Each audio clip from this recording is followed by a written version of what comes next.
ఉత్తరాంధ్రకు కొత్త రెక్కలు తెచ్చిన అద్భుతం. భోగాపురం అంతర్జాతీయ విమానాశ్రయం ప్రారంభోత్సవ ఘట్టానికి సర్వం సిద్ధమైంది. ప్రధానమంత్రి నరేంద్ర మోదీ ఇవాళ ఎయిర్పోర్ట్ ను ఘనంగా ప్రారంభించి జాతికి అంకితం చేస్తారు. అనంతరం ప్యాసింజర్ టెర్మినల్ భవనాన్ని ఆయన పరిశీలిస్తారు. భోగాపురం వేదికగా 17,900 కోట్ల విలువైన బహుళ అభివృద్ది కార్యక్రమాలకు వర్చువల్ గా శంకుస్థాపన, ప్రారంభోత్సవం చేస్తారు. ఈ సందర్భంగా ఏర్పాటు చేసిన సభను ఉద్దేశించి ప్రసంగిస్తారు. ప్రధాని 2.5 గంటల పాటు భోగాపురంలో ఉంటారు. అనంతరం కర్ణాటకకు బయలుదేరి వెళ్తారు. ఈ మేరకు ప్రధాని పర్యటన వివరాలను ప్రధానమంత్రి కార్యాలయం విడుదల చేసింది. విజయనగరం జిల్లా భోగాపురంలో అల్లూరి సీతారామరాజు అంతర్జాతీయ విమానాశ్రయాన్ని ఇవాళ ప్రారంభించనున్నట్లు ప్రధానమంత్రి నరేంద్ర మోదీ ఎక్స్ లో పోస్టు చేశారు. మౌలిక వసతుల కల్పనకు ఈ విమానాశ్రయం ఊతమిస్తుందని పేర్కొన్నారు. ప్రధాని పోస్టును సీఎం చంద్రబాబు రీపోస్ట్ చేశారు.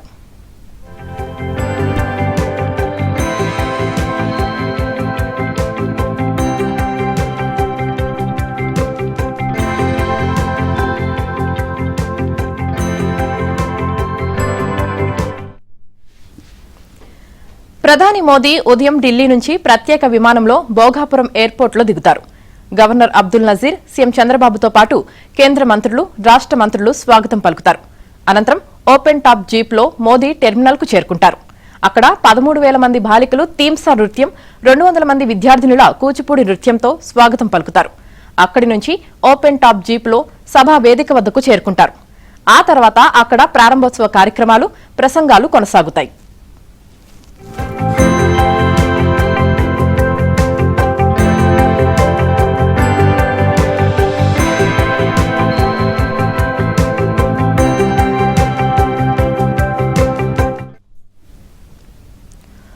భోగాపురంలో అల్లూరి సీతారామరాజు అంతర్జాతీయ విమానాశ్రయాన్ని ప్రభుత్వ, ప్రైవేటు భాగస్వామ్యంతో 5,640 కోట్ల వ్యయంతో గ్రీన్ఫీల్డ్ విమానాశ్రయంగా అభివృద్ది చేశారు.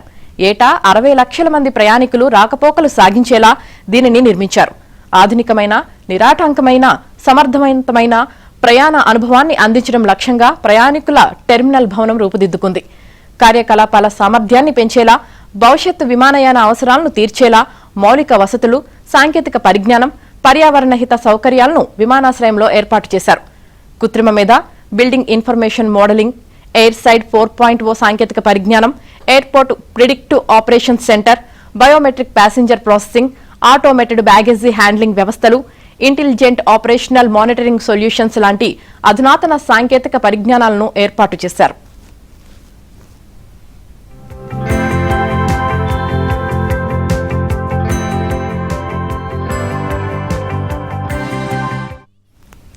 ఏపీ సాంస్కృతిక వారసత్వాన్ని స్ఫూర్తిగా తీసుకుని ఈ విమానాశ్రయాన్ని తీర్చిదిద్దారు. టెర్మినల్ పైకప్పు సంప్రదాయ కాటేజీలను, అరకులోయ ప్రకృతి దృశ్యాలను ప్రతిబింబిస్తుంది. అలాగే ఎగిరే చేప కదలికలను గుర్తు చేసేలా ప్రాంతీయ నిర్మాణ శైలి, ఆధునిక విమానాశ్రయ డిజైన్ మేళవింపుగా దీన్ని తీర్చిదిద్దారు.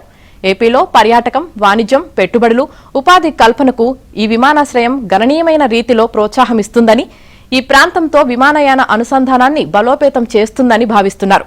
భోగాపురం విమానాశ్రయంలో అనేక పర్యావరణ హిత సౌకర్యాలను ఏర్పాటు చేశారు. వీటిలో తక్కువ విద్యుత్ను ఉపయోగించే హీటింగ్, వెంటిలేషన్, ఎయిర్ కండిషనింగ్ వ్యవస్థలు, విద్యుత్ను ఆదా చేసే లైటింగ్, 5 మెగావాట్ల సోలార్ విద్యుత్ కేంద్రం, వర్షపు నీటి నిల్వ వ్యవస్థ, స్మార్ట్ బిల్డింగ్ నిర్వహణ వ్యవస్థలు, వ్యర్థాల నిర్వహణ కార్యక్రమాలు, విద్యుత్ వాహన ఛార్జింగ్ వసతులు, పర్యావరణ పర్యవేక్షణకు చర్యలు ఉన్నాయి. హరిత భవన ప్రయాణాలకు అనుగుణంగా టెర్మినల్ను నిర్మించారు. దీన్ని యుఎస్ గ్రీన్ బిల్డింగ్ కౌన్సిల్లో నమోదు చేశారు.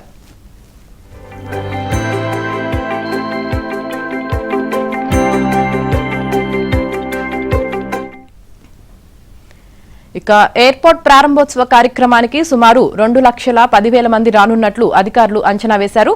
ఇందుకు తగ్గట్టు 4,500 బస్సులను ఏర్పాటు చేశారు. వివిధ ప్రాంతాల నుంచి ఇవాళ వేకువజామున బస్సులు ప్రారంభమవుతాయి. ఇక బస్సుల్లోనే ప్రజలకు టిఫిన్ అందేలా ఏర్పాట్లు చేశారు.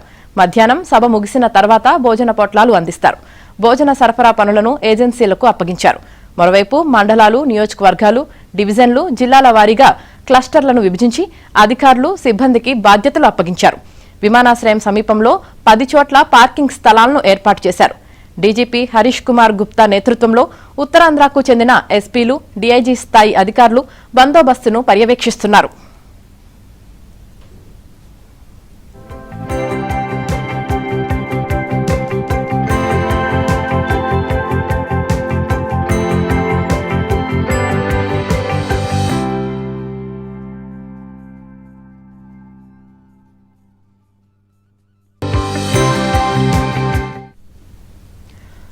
భోగాపురం పర్యటనలో భాగంగా విశాఖపట్నంలో 460 కోట్లకు పైగా పెట్టుబడితో అభివృద్ది చేస్తున్న ఏఎస్ఐపి సెమీ కండక్టర్ ప్రాజెక్టుకు ప్రధాని మోదీ వర్చువల్ గా శంకుస్థాపన చేస్తారు.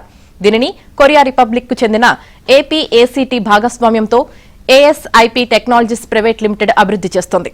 ఇది ఆంధ్రప్రదేశ్లో తొలి సెమీ కండక్టర్ తయారీ కేంద్రం. దీనికి ఇండియా సెమీ కండక్టర్ మిషన్ పరిధిలో ఆమోదం లభించింది. ఈ ప్లాంట్ ఏటా సుమారు 96 మిలియన్ల సెమీ కండక్టర్ చిప్లను తయారు చేయడంతో పాటు అధిక నైపుణ్యం కలిగిన ఉద్యోగ అవకాశాలను కల్పిస్తుంది. అదే సమయంలో సెమీ కండక్టర్ తయారీకి తోడ్పాటు అందించేలా పటిష్టమైన అనుబంధ వ్యవస్థను ప్రోత్సహిస్తుంది.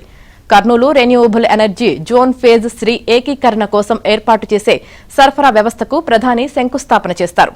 దీనిని స్పెషల్ పర్పస్ వెహికల్ ద్వారా 5,550 కోట్ల పెట్టుబడితో పవర్ గ్రిడ్ అమలు చేస్తోంది.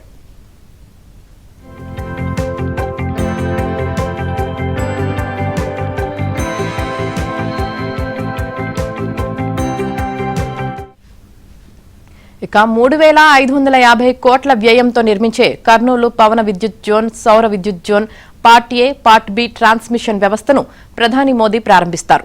అలాగే 820 కోట్ల రూపాయలకు పైగా వ్యయంతో నిర్మించిన అనంతపురం, కర్నూలు సౌర విద్యుత్ జోన్ల ట్రాన్స్మిషన్ పథకాన్ని కూడా ప్రారంభిస్తారు. దీనిని పవర్ గ్రిడ్ ద్వారా అమలు చేస్తున్నారు. ఈ సరఫరా ప్రాజెక్టులు కర్నూలు, అనంతపురంలో ఉన్న పునరుత్పాదక ఇంధన జోన్ల నుంచి ఉత్పత్తి అయిన విద్యుత్ తరలింపును సులభతరం చేస్తాయి. తద్వారా జాతీయ గ్రిడ్ ద్వారా దేశవ్యాప్తంగా ఉన్న లబ్ధిదారులకు విద్యుత్ సరఫరా చేస్తాయి. అలాగే భారీ పరిమాణంలో పునరుత్పాదక విద్యుత్ను అనుసంధానించడాన్ని కూడా సులభతరం చేస్తాయి. డిమాండ్ ఉన్న ప్రాంతాలకు స్వచ్ఛ విద్యుత్ సరఫరాను మెరుగుపరుస్తాయి. మోదీ తన పర్యటనలో భాగంగా 1880 కోట్ల విలువైన జాతీయ రహదారి ప్రాజెక్టులకు శంకుస్థాపన చేస్తారు.